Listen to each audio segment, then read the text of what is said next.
Hello on the second upload of the day where we will be discussing Prince Harry and Meghan, who made their podcast debut on World Mental Health Day as they talked with teenagers about removing stigma and contributing to a healthier world.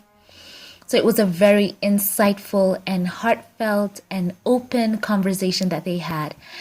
And they talked about so many things. So let's just go straight into this. I will be highlighting the things that stood out. So they said this. Meghan said that the impact of the pandemic had pushed people increasingly towards the internet, which she claimed opened up a vulnerability, in quotes, and a place for disconnection, in quotes. She said, "I can speak personally because I am told that in 2019, I was the most trawled person in the entire world, male or female. Now, 8 months of that, I wasn't even visible. I was on maternity leave or with a baby. But what was able to just be manufactured and churned out, it's almost unsurvivable."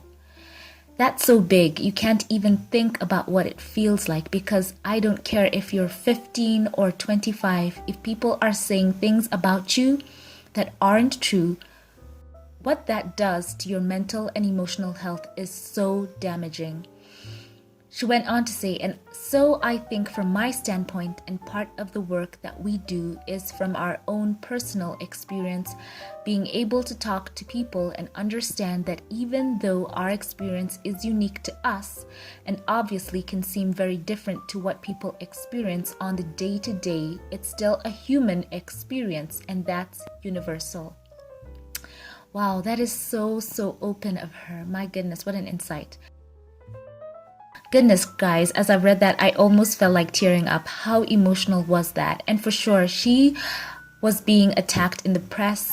They called her out, telling her that she had ghosted her dad and all the things that were, as I've said, we have come to learn that they were absolutely manufactured and made up to sell papers, to get people to click on articles, because we did see that, in fact, Prince Harry and Meghan had reached out to Thomas Markle time and time again, asking him to reach out to them, even sending over, a car to pick him up, and on and on. But remember that some of the tabloids just chose to run with Prince Harry and Meghan have ghosted her dad, and just painting her as someone who is willing to just cast people aside in order to get ahead in life. So that was something that was quite surprising, how people could just print absolute lies. And you know what, it's what she said, it was almost unsurvivable. She was on maternity leave, she had a new baby, and also the time when she was still pregnant, they were making up all these lies about her. So it's so interesting that here they are giving such an insight on that time. So that is so insightful. I'm glad that they've opened up. So the article goes on to say that the Sussexes learned about the podcast, which usually features 5 students from Loara High School in Anaheim, Orange County, after reading a New York Times profile of the teenagers in July. After listening to a few episodes of the series, they decided they wanted to support the teens' work. They recorded the episode this week in their new hometown of Montecito, with all participants wearing masks during the recording. What an interesting tidbit here. They say, meanwhile, when one of the young hosts, Gael, asked the couple what they would like to be called, the Duke told him anything is fine, to which Gael decided to call him Big H. That's interesting as well. So they talk more about the Duke of Sussex. And so what an honest and very engaging conversation that they had. And something else that Prince Harry, who has always been an advocate for mental health, said, and I will paraphrase here, he said that mental health, when it is discussed, sometimes people tend to frame it in a way that it may seem it's just a small amount of people. But he said mental health is something that, it should be broad, and everyone should take steps to ensure the mental health, of everyone all over the world. And then there's something he said that really stood out. He said, there are things that are said that will never be said to me in person. So that is a loaded statement right there. And, it is interesting to see how insightful this was. You know what, Prince Harry, he truly has grown into being a man, a father, a husband, because when he saw his wife being put through so much, he decided enough was enough.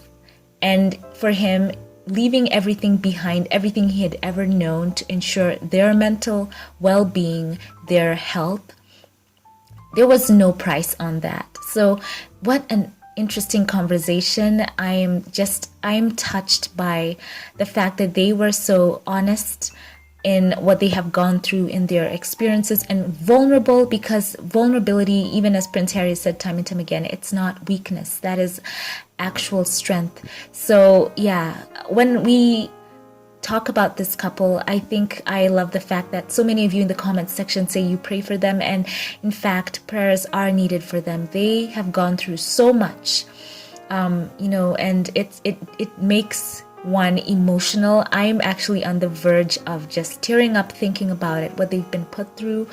And I'm glad that so many of you out there, you pray for them, you support them, you post positive things about them and drown out the noise. So these are a few insights of mine. I would like to know yours in the comment section below.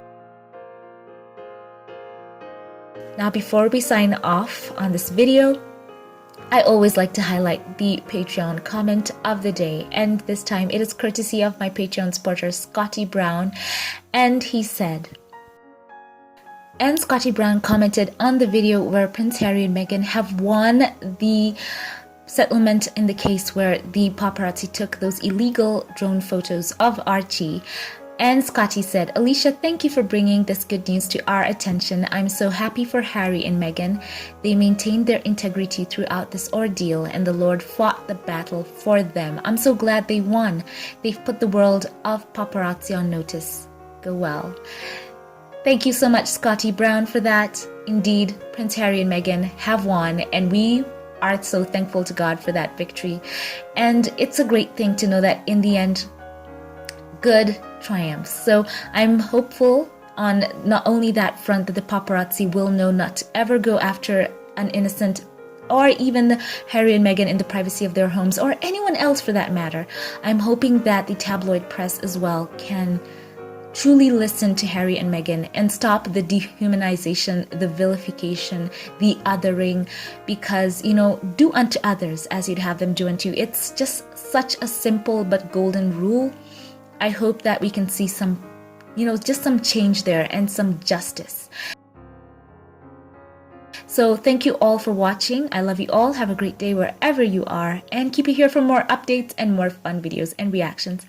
And I will catch you in the next one. Have a blessed one.